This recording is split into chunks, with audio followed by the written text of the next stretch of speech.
Batalumang Esther! Batalumang Esther! Lumabas ka! Magpakita ka sa akin! Magpakita ka sa akin, Batalumang Esther! Esther! Dinig sa apat na sulok ng Encantadyang yung sigaw, Hagorn! Ramdam na ramdam ko sa iyong tinig ang iyong galit!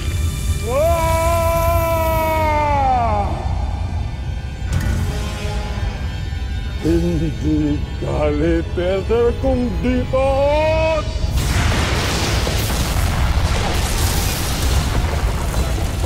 Sapagkat naisahan ako ng mga diwata.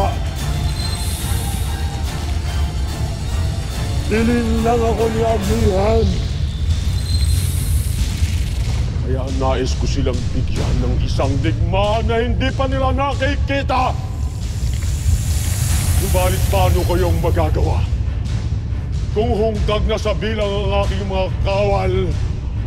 Kaya nagmamakaawa ako sa Ether. Bigyan mo ako ng laksa-laksang mga kawal upang tuluyan ko ng wasakin ang buong nirayo at paslangin ang lahat ng mga natitirang diwata ron! Hindi ako ang dapat mong kausapin pagkat hindi ako ang bataluman na makapagbibigay ng hinihiling mo kung hindi si Arde, ang kapanalig kong bathala. Arde.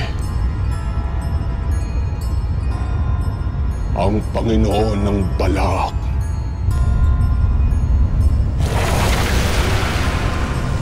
Na tagapaghatid sa Balak ng mga pumanong ng mga aktor at mga nilalang na iba pa na sumasampalataya sa iyo. Siya nga, kailangan mong magtungo sa Balak para makausap siya at upang papapayag siya na bigyan ka ng mga mababagsik na kawal na makakatulong mo laban sa Lirey. Nais kong magtungo sa Balak.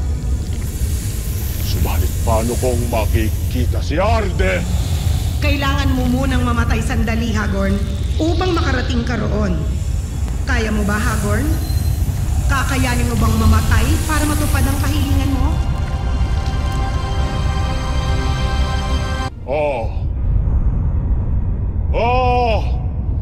Gagawin kong lahat. Makuha ko lamang ang aking hiling. Kaya sige, paslangin mo ako, Ether. Patayin mo ako upang makarating ako sa Balak at makaharap ko si Ate! Kung gano'n ay gumanda ka, Hagorn. Sa ilang sandali ay dadaloy ang aking kamandag sa iyong dugo at ito ang magiging dahilan upang pansamantala kang mamatay.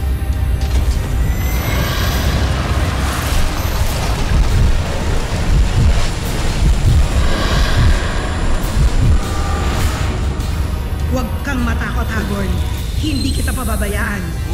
Kaya magpaubaya ka sa iyong kamatayan.